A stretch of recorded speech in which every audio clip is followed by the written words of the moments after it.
क्षेत्र जत अत्यंत जागृत आणि नवसाला पावणारी श्री मायाक्का देवी श्री भाग्यवंती देवी देवस्थान जत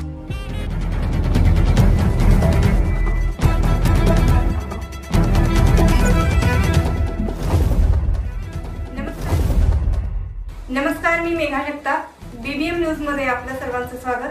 पाहूया आजच्या घडामोडी. जतच्या मल्ला येथे शेत तलावात पडून चिमुरडीचा दुःखद मृत्यू, भाऊ वाचला. जत शहरापासून जवळच असलेल्या मल्ला येथे शेत तलावाजवळ खेळत असताना पाय घसरून 8 वर्षाच्या चिमुकलीचा पाण्यात बुडून मृत्यू झाला, तर तिच्या लहान भावाला वाचवण्यात यश आले. श्रावणी दीपक माने असे मृत्यू झालेल्या चिमुकलीचे नाव असून भाऊ आदित्य वय 5 वर्ष याला परिसरातील नागरिकांनी तात्काळ पाण्यातून बाहेर काढल्याने त्याला जीवनदान मिळालं. मंगळवारी सायंकाळी 6:15च्या सुमारास ही घटना घडली. या दुर्दैवी घटनेने गावात शोककळा पसरलेली आहे. मल्लाचे पोलीस पाटील शिवाजी सरगर यांनी जत पोलीस ठाण्यात ही माहिती दिली. या घटनेची उशिरापर्यंत जत पोलीस ठाण्यात नोंद झालेली नव्हती.